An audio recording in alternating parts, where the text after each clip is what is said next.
الحمد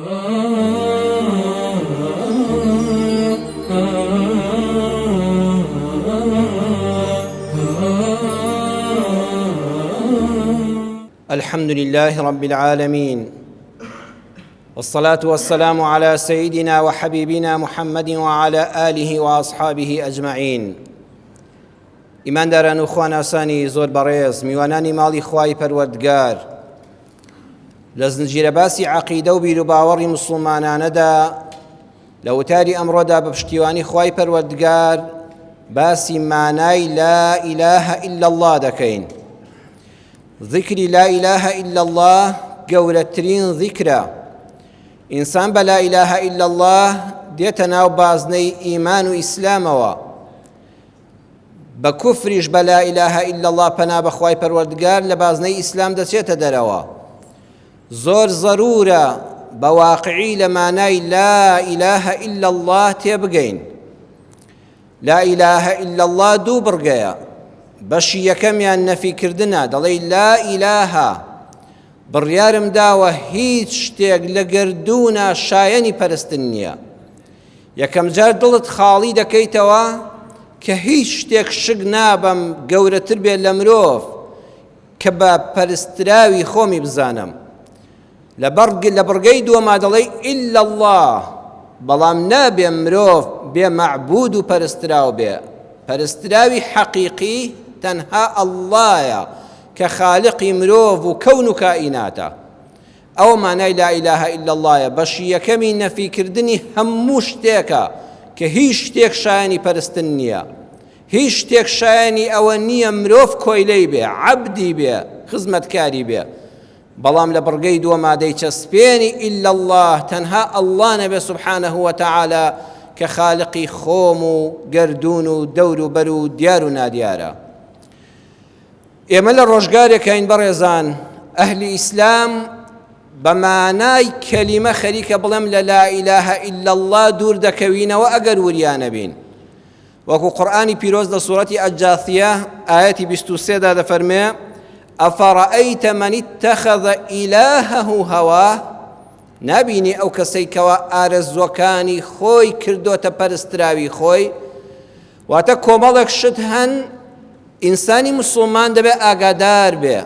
تۆ بە تەسبیحەکە دەڵێی لا إله إلا الله، لا إله إلا الله زیکر دەکەی، بەڵام نوێژ دەکەی، ڕۆژوو دەگری، دێیتە مزگەوت، وریان نەبی پێچەوانەی لا إله إلا اللهە. ئاگاد لە خۆ نەبێ ئەو دەور و بەرەوات لێ دەکا دژایەتی لا إله إلا اللهت پێ دەکا. خوا وای فەرمووە، خوا دەفەرمێ ئاگادار بە حەز و ئارەزووەکانت نەکەی بە خوای خۆت. ئیلاه هەر شتێک عاشقی بی، خۆشت بوێ، چێژ لە بیستنی ناوەکەی وەربگری، پشتی پێ ببەستی، ئەوەندە پشت و پەناد بێ نەعوذ بالله خوات لەبیر بەرێتەوە، یان هاوتای خوا بێ. بەردەوام لە خەمی ئەوە دابینی ئەو شتە لێت زیز بێ، لێت عاجز بێ، لە دەستی بدەی، مەحەبەتی بۆت نەمێنێ. هەر شتێک کە تۆ بدیقەتی بدە ئەو سیفەتانەی تێدا بوون ئەوە پەرستراوە. ئەوە نەعوذ بالله یا ناوتەتە ئاستی ئەڵڵاوە، ئینسان پێی مشریک دەبێیان لا إله إلا الله کەی هەڵدەوەشێنێتەوە. یعنی ئەو شتە بۆ کوێ دەڕوات تۆش لەگەڵی بڕۆی، تەنانەت ئەگەر سنووری بەهاکانی شتێ بپەڕێنێ. ئینسان هەر شتێکی ئەوەندە خۆشویست کە ئامادە بوو دینەکەی لە پێناویا بدۆڕێنێ، سەری خۆی لە پێناویا دانێ، ماڵی لە پێناوا ببەخشێ، حرمەتی خۆی لە پێناوا دانێ، کەسایەتی خۆی لە پێناوا بدۆڕێنێ، ئەو شتە بتی تۆیە. ئاگادار بە هەر شتێک لە ژیان تاوای لێ هات ئەمانەی بە قوربانکەی، ئەوە دینی تۆیە، ئەوە لە لا إله إلا الله کە دەتباتە دەرەوە. کۆمەڵە شت عەرزی جەنابتان دەکەم، بیر خۆم و ئێوەی دێنمەوە، هەموو ڕۆژە زەرورە ئەم بابەتانەمان بیر بێتەوە. لە جیهانی مادیگەرایی ئەمڕۆدا هەر یەکێک لە براو لە خوشکانمان ئاگادار نەبی یەکێ لەم داوانە دەدگرێ کە ئەوە پێچەوانەکەی لا إله إلا اللهە. یەکەم شت کە بۆتە مەعبود و پەرستراوی خەڵکی ئەم زمانی مادیگەرایە بەڕێزان پارەیە، پارە و دینار و دۆلار و بەهاکانی تر.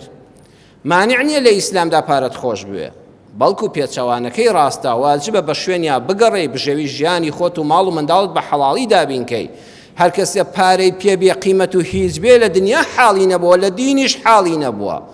زۆری بنەماکانی ئەم ئیسلامە بە گیرفانی پڕەوە جێبەجێ دەکرێت. سەربەرزی و عیزەتی ئینسان لە دنیادا بەوەیە کە دەستی بەخشندەی هەبێ و دەستەکەی وەرگر نەبێ. قەت ئیسلامی ئێمە پێینەوە توی پارە هیچ نییە و چڵکی دەستە و پیسە و ئەوانە نانا ئەوە دینی ئێمە نییە. بەس دینی ئێمە دەڵە وریابە دنیا و قیامەت بە یەخشل لەدەست نەچێ، ئەویش ئەوەیە پارە لێ نەبێ بەخوا. پارە نەپەرستی، پارە خزمەتت بکا نەبی بە خزمەتکاری.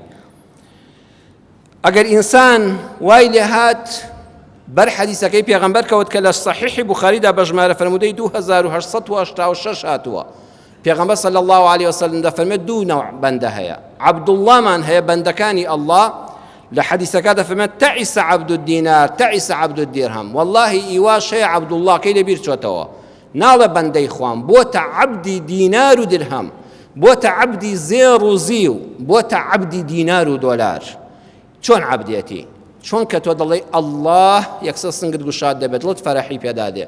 وەڵڵا ئەو ئینسانەش ڕێزمێ بۆ ڕووی جەنابتان ئەوەندە پارەی خۆش دەوێ، هەر کە ناوی پارە و دینار و دۆلار دەبیستێم فەرەحی بە دڵیا دێ، ئەوەندە حەزی پێێتی. هەر کە دەیژمێرێ و سەیری دەکا مرتاح دەبێ، هەر ئامادەیە لە پێناوی بەدەستهێنانی ئەو پارەیەدا هەر چیشتی نەشیاوە بیکە.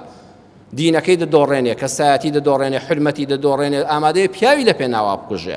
هیچ شتێک بەربەست نییە لە پێناوی بەدەستهێنانی ئەو دینار و دۆلار و زێڕ و زیوەدا.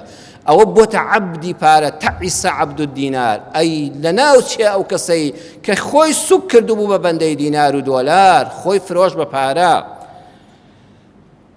جەمەع مالا وعەدەدە، هەر کۆی دەکاتەوە، هەر دەیژمێرێ و لاسیکی لێ دەدا و ژمارەکانی زیاد دەکا. يحسب أن ماله أخلده ئەوەندە پارەی خۆش دەوێت لە ناخی دڵەوە وا دەزانێ ئەم پارەیە لە مردنیش دەیپارێزێ. ئەڵە من کە پارەم هەبوو نەخۆشیش پێم ناوێرێ، کەس پێم ناوێرێ، پشت و پەنامە هێزمە.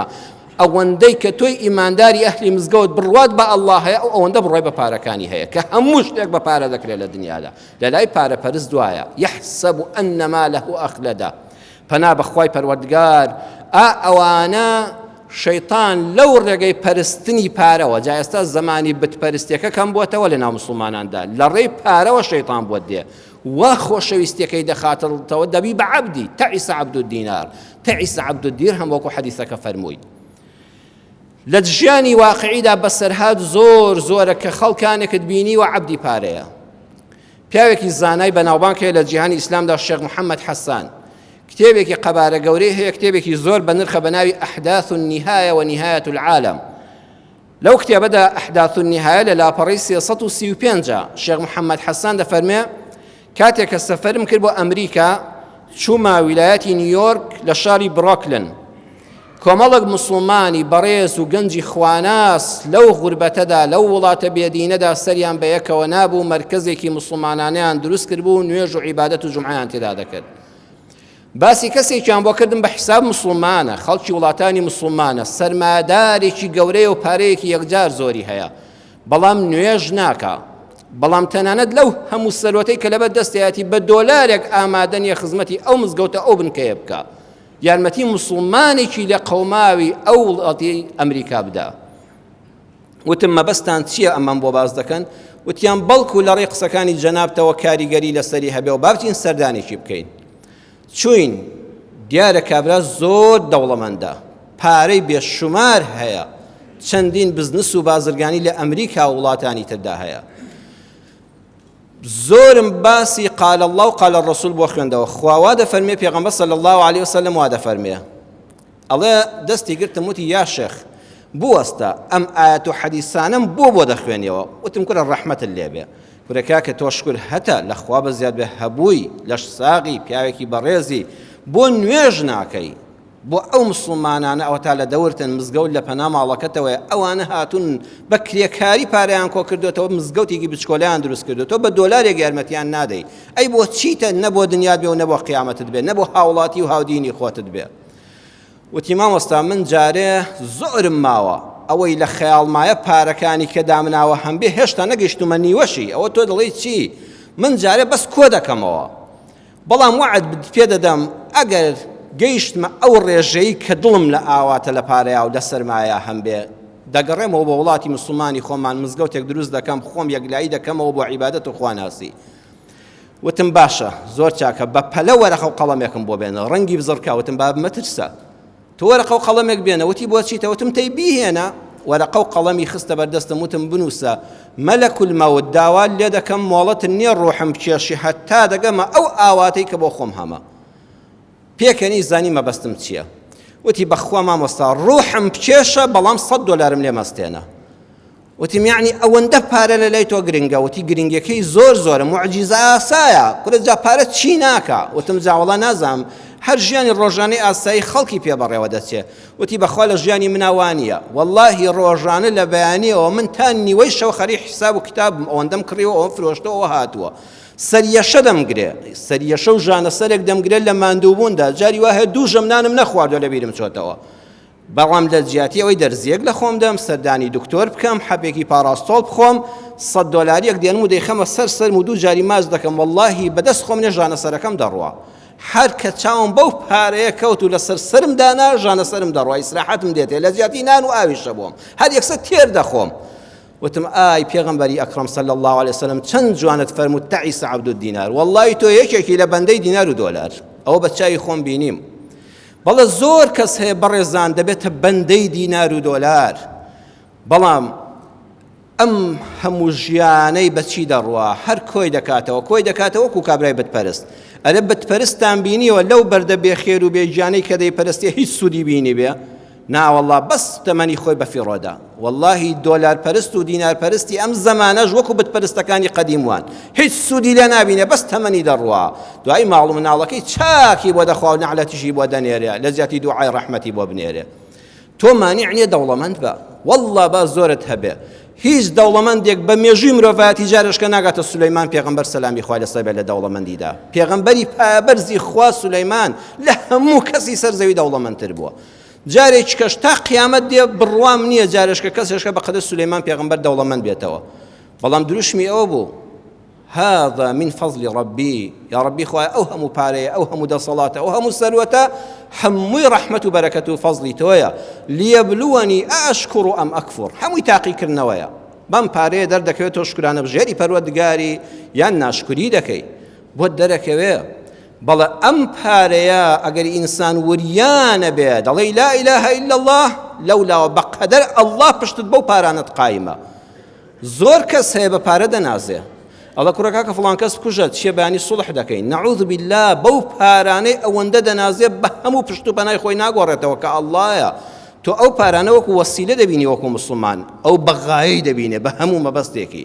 وە خاڵی یەکەم ئەفەڕەئەیتە مەن اتەخەذە ئیلاهەه هەواه نابینی کەسانێک ئارەزووەکانی خۆیان ئارەزویان بۆ پارەیە ڕێگا حەڵاڵەکەش دیاری کراوە ئەوەی ناوێ هەموو ڕێگایەکی شەرعی و ناشەرعی دەگرێتە بەر بۆ ئەوەی وەکو کابرا ماچی بکاو لە سەری دانێ و ژانە سەری پێی بڕوە ئەوەندە یەقینی پێیەتی.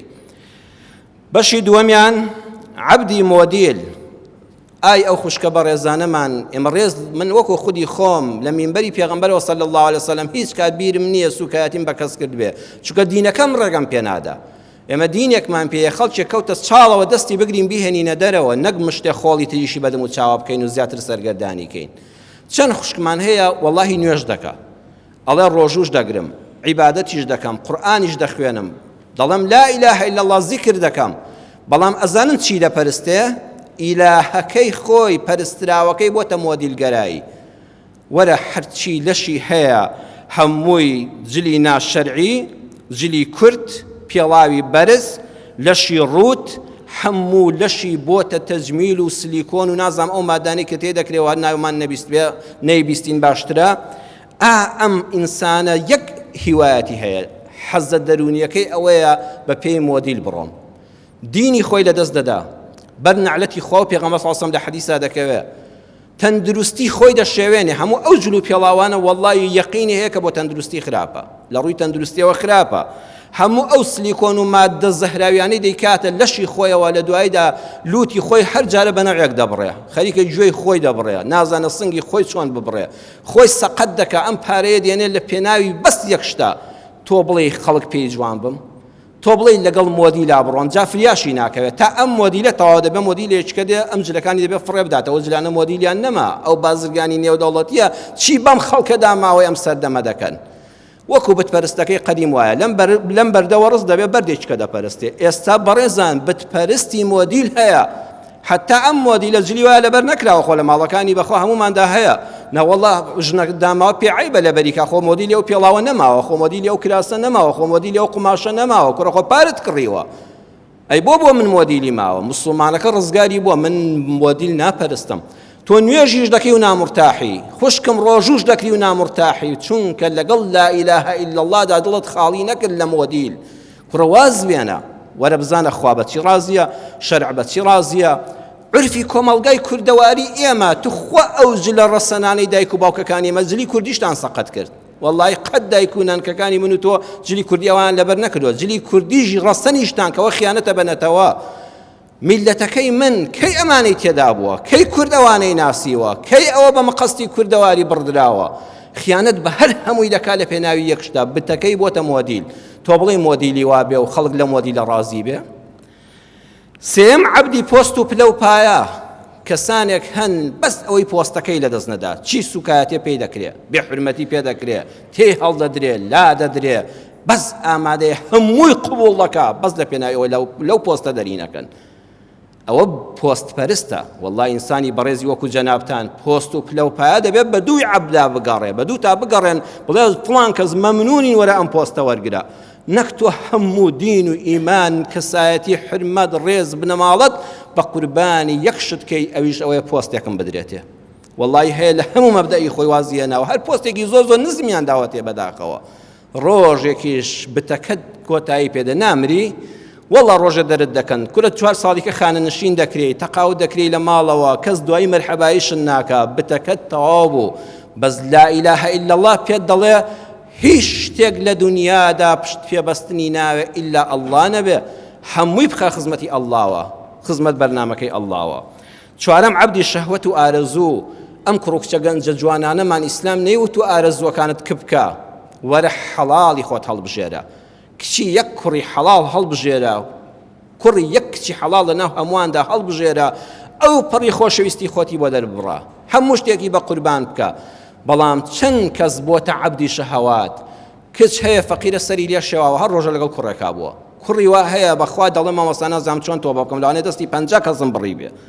خۆم لە 50 کەس گۆڕیەوە بە ئەنواع شێوە ئەوە عەبدە بەدوی ئەم شەهەواتەدا دەگەڕێ وەڵای جاری وەڵێ نوێژیش دەکەم بەڵام زۆر دڵم تەنگە ئاخر ئەزانی تۆ لەگەڵ لا ئیلاهە ئیلا اللهدا ئەفەڕەئەیتە مەن اتەخەذ ئیلاهەه هەواه ئارەزوەکانی گەنجێتی خۆت کردو بە پەرستراو وەرە بە حەڵاڵ پڕیکەوە ڕزگارت دەبێت لەو بتپەرستیە وەرە بە لا ئیلاهە ئیلا الله ڕزگارت دەبێت لە بتپەرستی هەموو سەردەم نەجاتت دەبێت ئەوەمانە لا ئیلاهە ئیلا اللهە خاڵی کۆتایی بەڕێزان عەبدی لایک و کۆمنت ئێستا وا هەیە عەبدی لایک و کۆمنتە بڕۆ بەردەوام بە دیار فەیسبووکێکەوەیە سڵ ناکاتەوە لە هەرچی بوختانە لە هەرچی قسەی ناشرینە لە دانانی ڕسمی فڵان و فڵان و فڵان و قسەی پێ بڵێن و ئاوای لێ بکەن بەس بۆ ئەوەی خەڵک پەیجەکەی بەهێز بێ بەس بۆی لایک و کۆمنتی بۆ بکرێ بەڕاستی ئەمە پیسترین جۆری عەبدایەتیە یعنی تۆ هەڵواسراوی بە خەڵکەوە کابرا نانی خواردەوە نانمان لە فڵان شوێن خواڵ بەڵکو خەڵک لایک و کۆمنتم بۆ بکە ئەوە قسە بە فڵان کەس بڵێن ئەوە فڵان کەس دوای کرد هەموو بوختان درۆ قسەی ناشرین ئینسان جاران بەڕێزان ئەم کوردەی ئێمە ئەوەندە حیا و حورمەتی هەبوو ئێستاش جەنابتان ئینشاءالله هەروان هەمومان بە ئیزنی خوا بگەڕێنەوە سەر ئەو ڕەسەنایەتیە ئەلبوم هەبوو لە ماڵاندا جەنابتان شاهیدن ئەلبومی ماڵان ڕسمەنی هێنیەکانی ماڵی تێدا بوو هیبووک و زاوا و کۆمەڵە خەڵکی بنە ماڵە ئەلبوم نەدەدەستدایە دەست هەموو کەس ئەبوو کەسەکە مەحرەمت بێ جێگەی سیقە بێ چاوپاک بێ بە ئەخلاق بێ ئەم جاز دەیوێرا سەیر ڕسم کە کابرای وێنەگر کە لە حەفلەیەکە ڕسمی دەگەر هەموو کەس ڕسمی پێ نەدەگرێت دەبێت زۆر ئەمین بێ نەوەک ڕسمێک بڵاو بکاتەوە ئێستا خەڵک خۆ ڕوت دەکاتەوە لە وەرن سەیرم کەن ڕاستەو خۆ بەڕوو یعنی هەر ڕوت و قوت بەداخەوە بەس لە پێناوی چدا بەس پێم بڵێ لە پێناوی چی وا دەکە وەڵا بەڵکو لایک و کۆمنتی زۆرتر بۆ بێ قسەی قۆڕ و لابەلای دنیا دەکا بەڵکو خەڵک وەڵا فۆڵۆوەرسە نازانم چێوەی کەی ئەوە دەیزانم من نایزانم ئەمەی زیاتر بێ ئەم حەزە دەتکوژێ بۆ واد لێرێ شادمانی و خەمباری دەچێتە دەستی خەڵکەوە ئەگەر لایک و کۆمنتی زۆرت بۆ هات و خەڵک دەستخۆشیان لێکردی شادمانی ئەگە قسان پێوتی و لایک و کۆمنتت کەم بۆ خەمباری هەموو هەست و سۆزی خۆتدا دەست عەبدانێکی وەکو خۆت دەی بەخوا خەڵکیش ڕۆژێ لێت ڕازیە ڕۆژێ لێت ناڕازیە ڕۆژێ ڕووی تێتە ڕۆژێ قسەت پێ دەڵێ ئەمە عەبدایەتیە بووی بە عەبدی ئارەزوویەک کە لایک و کۆمنتە و سەردەمێکە و بەسەر دەچێت تەمەنت ڕۆی دینت ڕۆی کەسایەتی خۆت بە قوربانی ئەوە کرد خەڵک سەیرت کە ئەزانی فەیسبوک چۆن خەڵکی ماڵی ئەمەی وێران کرد چونکە مرۆڤی بۆ ئامادە نەکرابوو ئەی یەکێ دەڵێ مامۆستا دەی منیش حەزم لێ بناسرێم حەزم لێ ناوێکم هەبێ خوا غەریزەی حەڵاڵی حەرام نەکردو ئەی ئەمە بەچی پڕکەینەوە وەرە ئەو بەناوبانگت بسپێرە بەخوا أي لصحيح بخاري دا نهات وكبيغمبر صلى الله عليه وسلم دا فرمي إذا أحب الله العبد نادى جبريل كاتي خواي قورة بنديشي خوشويست بانجي قورة ترين ملايكتي أرزو أسمان دكا كجبريل أي جبريل ولا بالشاهد بمن فلان كسم خوش دوه جبريل يشبه همو ملايكتي أرزو أسمان دلا بالشاهد بن خوا فلان كسي خوش دوه منش خوشم دوه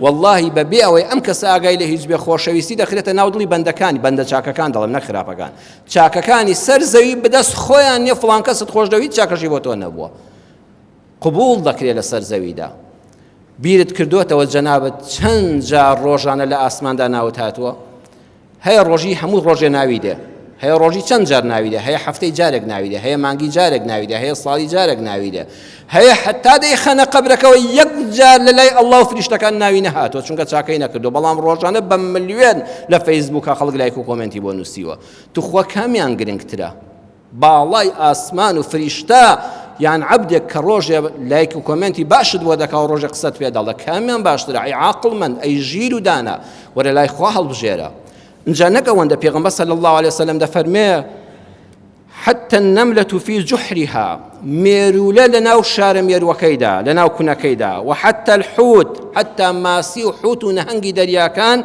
ليصلون على معلم الناس الخير هركس يقلم سر زويدا خير فيري خلقك خێر بڵاو بکاتەوە خەڵکی دڵخۆشکە خەڵکی لە گرفتاری ڕزگارکە بە قسەیەک بێ بە ماددە بێ بە پیشەی دکتۆریەکەت بێ بە ئەندازیاریت بێ بە محامێتیەکەت بێ بە حاکمێتیەکەت بێ بە ئاسایش و پۆلیسیەکەت بێ بە فەرمانبەری دایرەیەکی دڵی خەڵک خۆش دەکەی و ئیشی خەڵک ڕایی دەکەی معلم الناس الخير هەر کەسێ خێری بۆ خەڵک هەبێ لەم سەر زەویەدا خوا بۆ خۆی جوبریل فریشتەکان مێرولەکان لەناو شارە مێرووەکاندا لەناو کوونەکانیاندا ماسی و نەهەنگی ناو دەریاکان دەڵێن یا ڕەبی ڕەحمەتت لێ بێ دوعای خێرت بۆ دەکەن کۆمنتی جوانت بۆ دەنووسن لایکت دەکەن جاوەرە ئەو هەموو مەخلوقەی خوا خەڵک بڵام فڵان کەس 1 ملیۆنی هەیە لە فەیسبووکە ئای چەند موهیمە و چەند دڵی پێخۆشە بەڵام مەلایکەتی پەروەردگار بەس خوا بۆ خۆی دەزانێت چەندن مێرولەکان هیچ کەسێکی زانای حەشەرە ناز لەم سەر زەوێدا نازانێت چەند مێرولە هەیە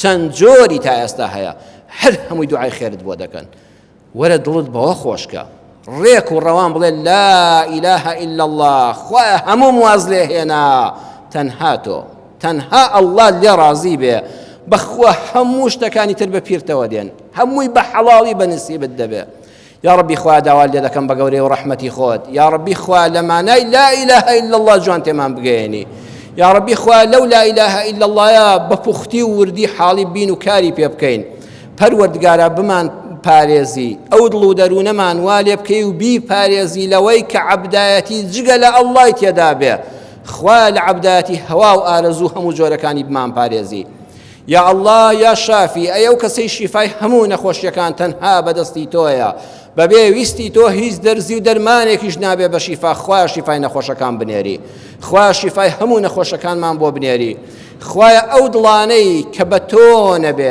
هەرگیز کەس ناتوانێت دڵی کەس خۆشکە خوایە خۆت دڵی هەموو لایەکمان خۆشکەی ئەوانەی لە غەم و پەژارەدان خوایە دڵیان خۆشکەی ئەوانەی ئاژاوی خێزانیان هەیە خوای ئیسلاحی حاڵیان بکەی ئەوانەی خێزانیان بەختەوەرە خوایان تێک نەچێ و بیان پارێزی یا ڕەبی خوایە ئەوەی ئەولادمان هەیە ئەولادەکانمان ساڵحکەی ئەوەی نیەتی خوایە ئەولادی ساڵح و خواناس و دینداری پێ ببەخشی لە هەموو بەڵاو مصیبەتێکی دنیا و لە هەموو سەرشۆڕیەک و خەجاڵەتێکی قیامەت یا ئەرحەمە الراحمین هەموو لایەکمان بەدوورکەی آمین آمین والحمد لله رب العالمين